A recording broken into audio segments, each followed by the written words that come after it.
Welcome back to Bogey Lanes for the semifinal match in this Western New England Tour tournament.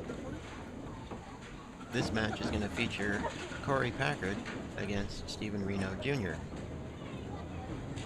Korey just reached this match by defeating Rich Bober in the quarterfinals, and so he's going to face the number 2 seed, Steven Renaud Jr., who had a 6:45 in qualifying. And as I noted in the earlier matches, we had 3 guys that shot 6:45 in qualifying, but the tiebreak for seeding was high single. And Steve Renaud had a higher single than Rich Bober, who had a higher single than Phil Clough. And Steven starts with a spare.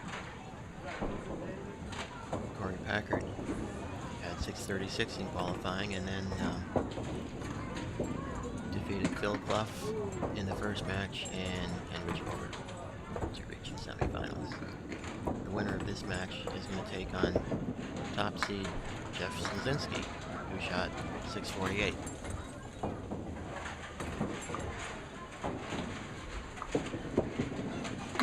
And Steven Renaud dropped 7 on the spare, leaving a 3-6-10 with some wood out front and to the left. Might be a little bit tricky. Korey with kind of a splash hit and a 9 drop, leaving the 7 pin. And Steven Renaud takes the spare. Let's take another look at it. He goes and uses that wood to the left of the 3-6-10 and directs the ball over into the 3-6-10. Korey Packard has the 7 pin with a plank that's well out front. He should be able to push it back, and he does.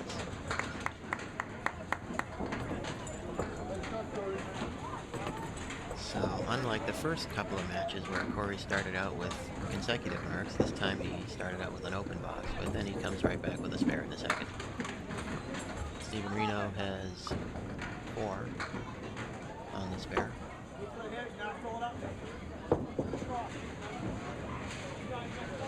Korey filling in his own spare. And he has got 7, I believe. Steven Renaud goes by the head pin and leaves the 1-7. Steven Renaud bowls out of Bogey Lanes right here, so this is a home game for him. Familiar territory.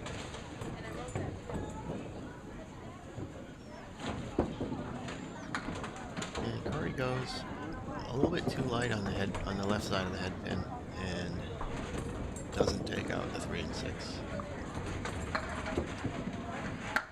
And it'll take a 9 box. Alright, time to light it up, boys. Let's go.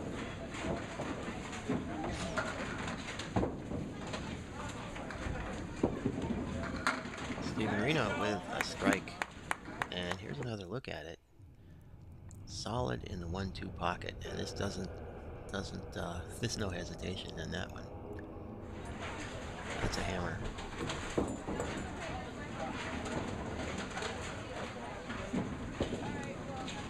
And Korey Packard throws a nice ball in the 1-2 pocket, but he leaves himself a 6-10 with no wood, so he's going to have to just pick it clean the way he did so successfully in the last match against Rich Bober. Oh, did what he had to do. He hit the object pin, but he hit it a little bit too full, and so the 10 pin remains. And that went in the gutter, so that's a 9 box. Let's see what Steven Renaud can do with this strike that he had in the third, or in the fourth rather. There, looks like another one. That is another strike. Steven Renaud generates a lot of action with that hard ball that he throws. And here's another look at it. Again in the 1-2 pocket, and the 6 pin hesitates momentarily, but surrenders, and that's a double strike for Steven Renaud. Korey continues to pound the head pin, but he got no luck at all there. He leaves the 3 and 4 with no wood. Really tough split to convert. But at this point, with Steven just having thrown a double at him, it's pretty important that he try to make this anyway to stay in the match. So I'm sure he's going to try to cut the 3 over into the 4. And he just misses. It's a good bid there, but he didn't quite catch the 3 pin. So Korey will be open in the 5th, and he's got a 9. So let's take a look at the scoreboard. Steven Renaud Jr. had, let's see, 39 through 3, and then strikes in the 4th and 5th. And then Korey Packard has 54 through 5. So Korey has really got his work cut out for him in the second half of this match if he wants to come back.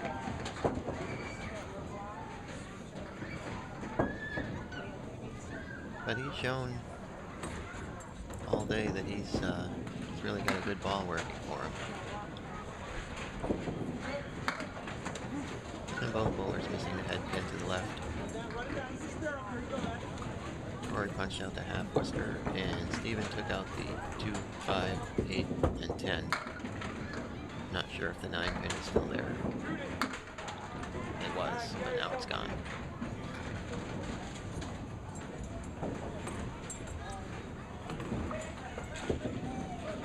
And Korey is going to take a 7. As will Steven.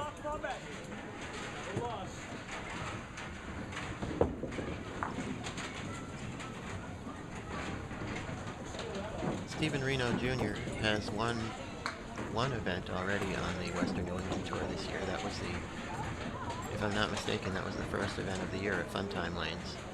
He also reached the finals of the World Singles Championship in Bangor, Maine, back in November. So he's definitely making a splash on the tournament scene. What is that? And oh, there's another strike. Again, solid in that 1-2 pocket. Let's take another look at that. And you can see, well, pretty obvious. That's a hammer. Korey Packard has a 6 drop and a 3, 4, 6, 10 split with a piece of wood behind the 4 that might help him make it. And he's got it. That's a great shot. Let's look at the replay. Korey cuts the 3 pin over into the 4. I think it was actually into that wood that was behind the 4. Spun around and took out the 4. But in any case, it's a spare for Korey Packard, and badly needed at this point if he's going to try and stay with Steven Renaud. And just misses the head pin and comes up with 5. And Steven Renaud misses the head pin, but gets a nice break and ends up with a 9 drop, and Korey with a great bid there. But he doesn't take out the 9. Meanwhile, Steven Renaud takes advantage of that nice break and picks the head pin off for a spare. So, Steven Renaud with 116 with the ball through 8. Korey Packard a tie.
Not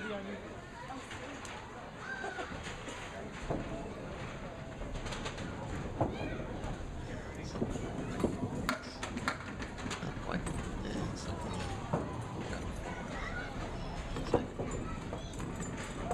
So to finish out, Korey Packard has 10 and Steven Renaud 9. There's the handshake again. Take a look at the score. Korey Packard 103. He'll finish third. And Steven Renaud holds 136 in the